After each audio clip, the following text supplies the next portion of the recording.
Greetings. Our world appears to be in a huge mess. I'm sure you've noticed. And we can all feel that something is shifting. And it's shifting big. It's not just a growing spurt on our own individuals' time and space. We are moving into a new paradigm, a new way of thinking. And we've been talking about it for years. Only now, yeah, I can feel it. Can you feel it? And it's scary, exciting, and we just don't have any control. We don't really know where we're going or what's going on. But we know the old ways ain't working. We have really matured. And so we are ready to cross the bridge. Many of us are crossing the bridge. Others will hold down the fort in tradition land, right? And they'll keep it that way. But there are some, a lot, who are ready to begin crossing that bridge into the new paradigm. So we're on a bridge between paradigms, and I call this new paradigm the unfolding wisdom culture. That's not new. I've been saying that for a long time, and it's use whatever words you want, but those are the ones that work for me. An unfolding wisdom culture. It's already here. And we're already in it. Some fraction of us is already there. So I believe we're crossing that bridge. And to do so, we're connecting with Source in ways that feel new to us. It feels new. So it appears to be a mess, but let's open the eyes that see and the ears that hear. As a reminder, the ability to spin is a valuable asset. You can spin things around. You don't have to stick things the way they're delivered to you. You can spin them around. You all do it. I've heard you do it. And SPIN also is an acronym for Start Playing Intentionally Now. Our intentions have never been more needed than right now. This connection between the deepest part of us, our inner self of feelings, and our outer world. Look, we get this opportunity since we've been talking about these different realms we live in. We can align them. And this will help us because that's what's happening. We're all moving into an alignment, which we don't necessarily have control over. Again, we have a little more control over our own. Why don't we practice with it? So the ability to spin is necessary. It's vital. It's a valuable asset at this time. We are keepers of many wheels. And as the keepers of the wheels, we are proclaiming a declaration of interdependence. We recognize this tethering to Source that also connects us with each other. And this opens our eyes to see that there is medicine in this poison. And the medicine is not separate from the poison. You don't have to eliminate the poison and add the medicine in later. There are no steps like that because the medicine is directly within the poison. How do we find the medicine? You gotta lean into the poison. Okay? Just go ahead and lean in. And we can do this together. We can work on this together. We have been working on this together over a long period of time. So with all three eyes open, we can see right through this poison. We're already doing it. I've talked to some of you and you can already see right through it. So in this fashion, we discover, and this thrills me, it came to me one day, in this fashion, we discover that what were considered weaknesses in the old paradigm are actually strengths on this bridge. Our natural innate talents that many times were called weaknesses in the old traditional paradigm are our strengths, our superpowers. So, along our walk on this bridge, I don't know where the other end of the bridge is, but while we're on the bridge, we are folding the old into the now with grace and a little fun. Might seem impossible, but we're going to do it. So we're going to do it. Breathing new life into old school. We're not just totally eliminating the traditional paradigm we've been living through, but we're breathing new life into it. And as we do this, we're doing it with deliberate and relentless compassion. And that takes courage. We want to just or get rid of them, but no, we're not getting rid of the poison. There are things to learn and teach and share.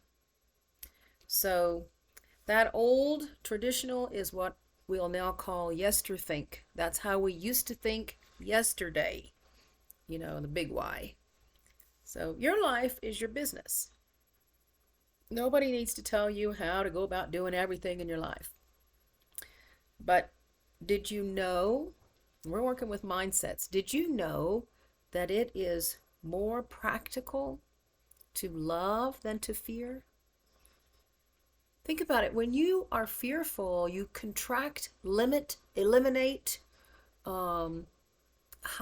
We hide by Netflixing or whatever we do, overeating, whatever it is that we do to numb ourselves. That's hiding. We might be bold speakers and get out there and tell everybody exactly what we think, but then we go home and eat a pint of ice cream. I don't know why we do it, but we do. But it is very practical to love. Yesterthink, the old paradigm, love was pansy-bamsy stuff. Fear seemed more realistic.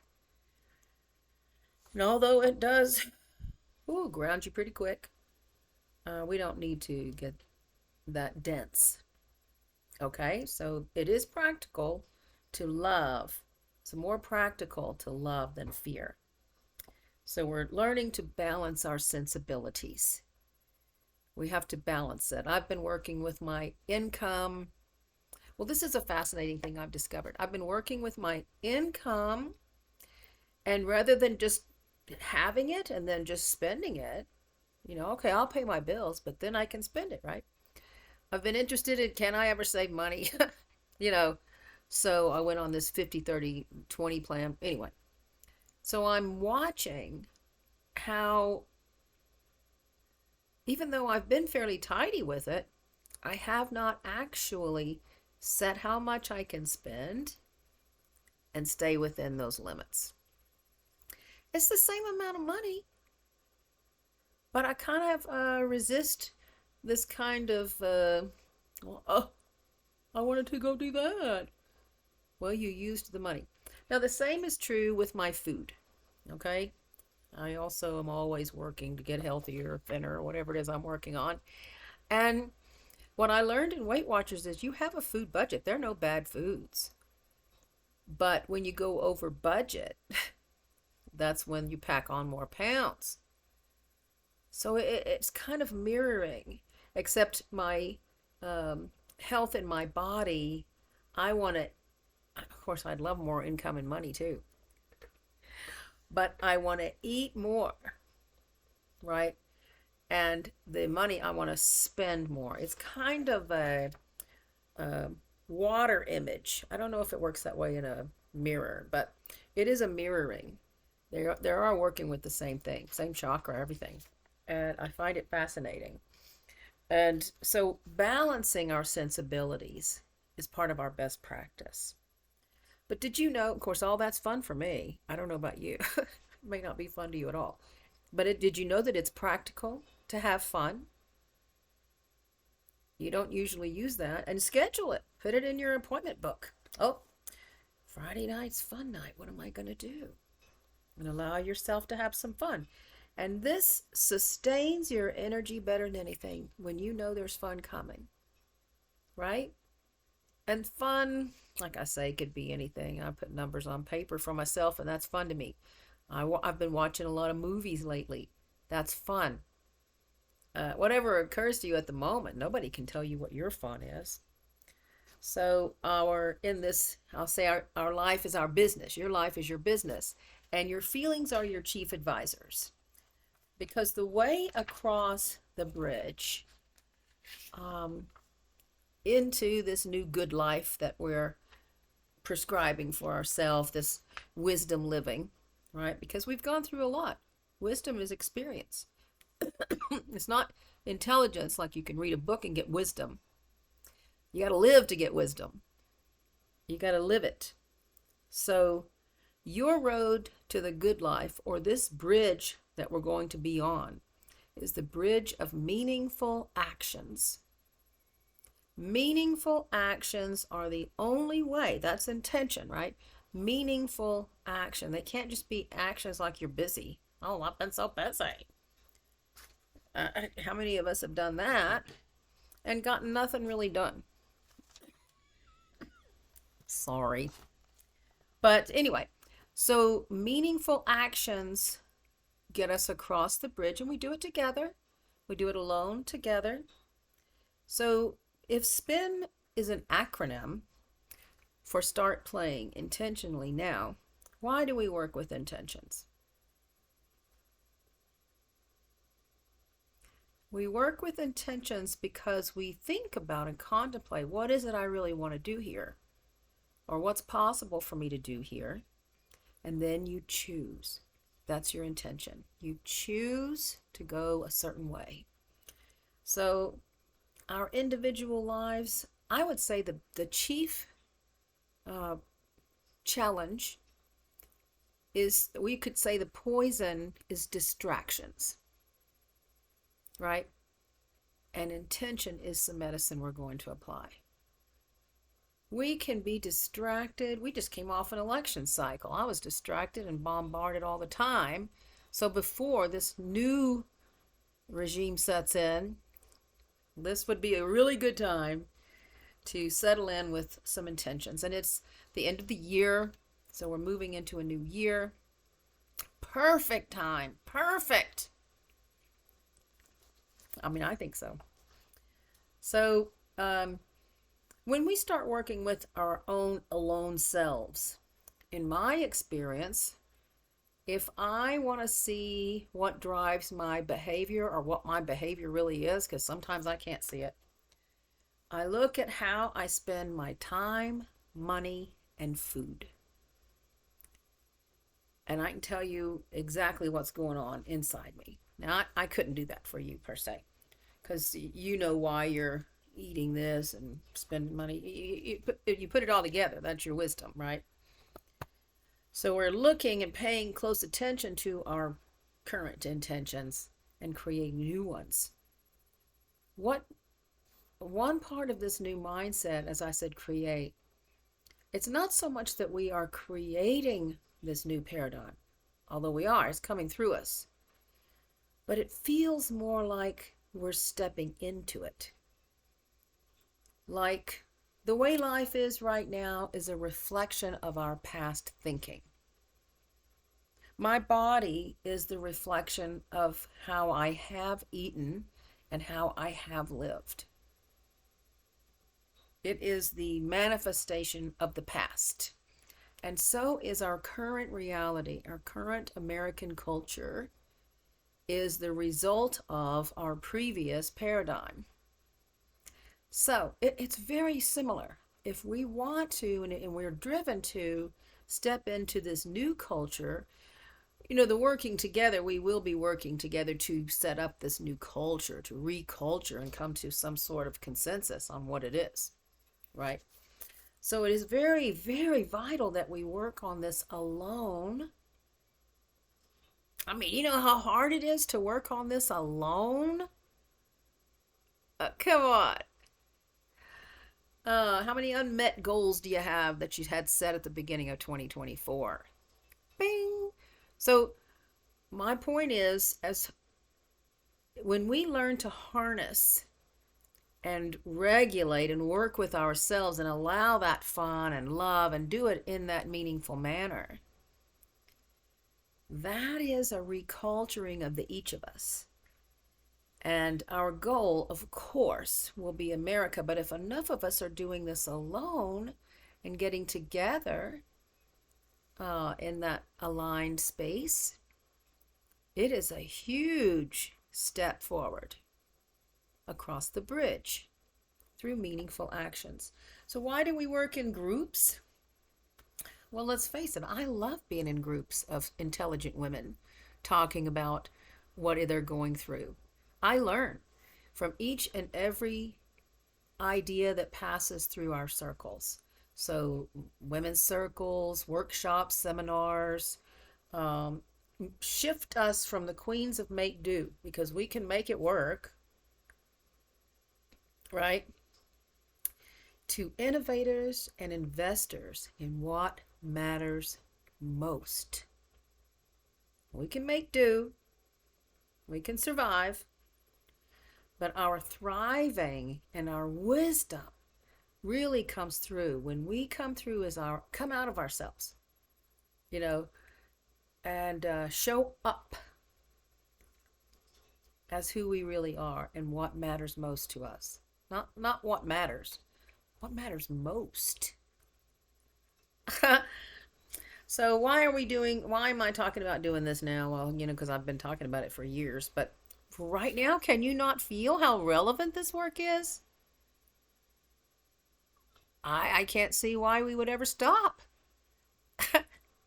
Except we get distracted. So only you can make the difference in your life. Like, nobody can work out for me. I have to do it. I mean, if I want to benefit from it. Nobody can meditate for me. Nobody can, whatever it is I need done. Nobody can take a poop for me. I got to do all that myself. This is part of our organic nature. We have things that we have to do for ourselves. Sometimes I would love for someone to go pee for me because I just don't have time. But it doesn't work. It doesn't work like that.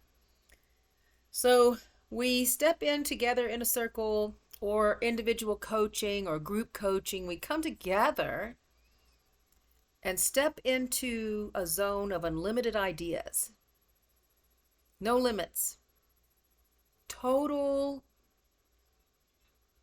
I guess, a creation within our minds of what it is what matters to us and what we'd like to see happen. And then take meaningful actions in that direction. So unlimited thinking creates those shifts that we're going through now. So it just helps us step by step. And then we have to keep that tether to source. Some of the wheels we'll be working with is that outer, inner, and secret. We have an outer life. That's our behavior, what our appearance is, how we appear to others. We have our inner, that we choose how much we want to let out, but it affects how we see what's out there.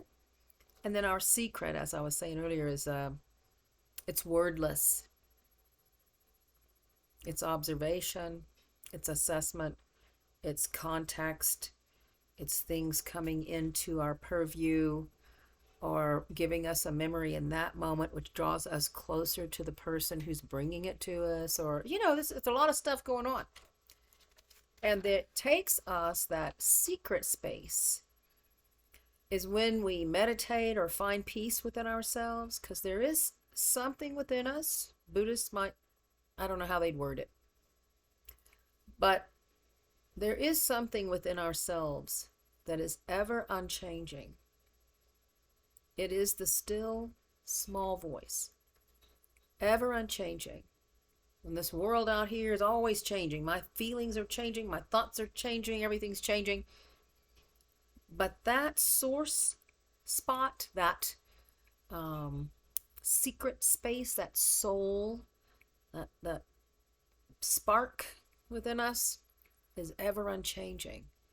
And the more we come in contact with that and can recognize its voice in our inner life, you know what I'm talking about. And the more we bring those two realms, those two wheels into the outer world, that's the alignment I'm talking about. And if things are aligned in that way, just as uh, alone, and then in that circle of influence and our circle of concern, it is always expanding out. So it's very relevant right now, more relevant now than, it was just a good idea before. But I mean, it feels like, whoo, girls, we need to get going. We got stuff to do. Gotta, that we are at a level of maturity. That's what I'm going to call this, the thinking woman's practical mysticism, because it's not a new idea, you know, but we think about how to, we recognize it and we think of ways to bring it into fruition. So um, it's up to us to hold the torch, you know. So why do I do it? As I was just saying, I want to cross the bridge with you. I want us to walk across this bridge and process the shit out of what's happening right now so we can figure where we're going and what's important and who comes and who waits. I mean, I can't determine who waits, but I can't be completely heartbroken that they ain't coming yet or whatever. I can't do that right now. I can't. I don't have time. In this maturing process, I will equate to coming out of diapers, although I shouldn't joke around because I'm getting older. But that that level of independence, when we didn't have the diapers, we learned how to stay on the bed and not fall out. That was huge. That's the kind of hugeness that's going on. We're already adults, and these things are not taking place in the world of appearances. They're taking place within us. It is a true maturation and a rise. And this is the time that it was predicted by, you just consider any source, that something's going to be shaken up right here because enough of us are on the bridge.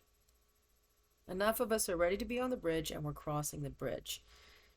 So we're cultivating an already unfolding wisdom culture by being the medicine in this poison. You got to be the medicine. We must unfold into the poison to cross the bridge. It's like the troll at the end of the bridge. Don't be scared. The process moves us again from being the queens of make do, yes, dear, to innovators and investors in what matters most. And that is what we're carrying with us with our wisdom across the bridge, alone together. Alone together. So I'm sending you this video. I'm making several videos this evening, but this video is for you. I want to hear from you. I make these videos. I'll send an email, whatever, call a Zoom. Not everybody comes. I want to hear from you. I don't want to have the Zoom or all this so I can tell you stuff. I want to hear what's happening with you right now in these huge transitions that are going on, all these changes. And those of you who want to join together in a small group, we would call it group coaching or individual coaching or mentoring or wisdom circle or whatever. Let's do it. And I think if we focus together, I'm part of a mentoring thing online. I don't know any of these people, but it really wakes me up and reminds me, oh shit, I love this. This resonates with me, and this makes me feel good, and that's what I need to cross the bridge, right? So whatever it takes, but if you would like to do that with me, I would love to. And in whatever facet you would like to work with. But I can't know what that is until I hear from you. And you may have other mentors online, and that's cool. I'd love to hear about that too. So respond to this email if you can, please. Send me a text. You don't have to do email if you don't like doing email. But send me a text. Let me know where you are in this poison. And what is your meaning? What are your meaningful actions? What's your intention for the next December, moving on in through the spring of 2025? What's your project 2025? They're not the only ones that get to play that game. So, anyway, that's, I believe, the end of this video message. It's really cold here. It's going to snow tomorrow, I think. But so, just another day, really. Remember that great Rabindranath Tagore quote? Let's see. Oh, everything that belongs to us comes to us if we create the capacity to receive it. So, what's your capacity? What are you ready to receive? What are you ready to experience? You know, I'm saying 2025 is like cut the crap year. Let's, I know. Even my fun is just not, I'm not entertained with the same crap fun. I'm not doing the same things. Everything's shifted. Some of that could be my age. Some of that could be where I am. There's not a whole lot going on here. But anyway, there'll be some programs coming up. I just wanted to touch base with you individually. And if money is an issue, always don't let that stop you. My gosh, please don't insult me. If you can pay a little, pay a little. If you can't, no problem. Because y'all are my friends and I do want to hear what's happening with you. Okay? I don't want to charge you anything just to hear what's happening with you, but if you would like to have some time to work with stuff that you're working on, that's what I'm talking about. Same old stuff. Or if you'd like to maybe join in meditation time, again, that secret space that's wordless, and love. We always know love is really the only power. So we don't need to talk our way through that one. We can just sit, have guided meditation, getting chill out a little while, get some loving vibes, raise ourselves up, our frequencies. You want to do that? I've also thought that would be cool. So anyway, I'm open to ideas. All right. So that's it from Raton for this evening. And I hope you're having a wonderful time in your poison. Be that medicine. You can do it. That's it.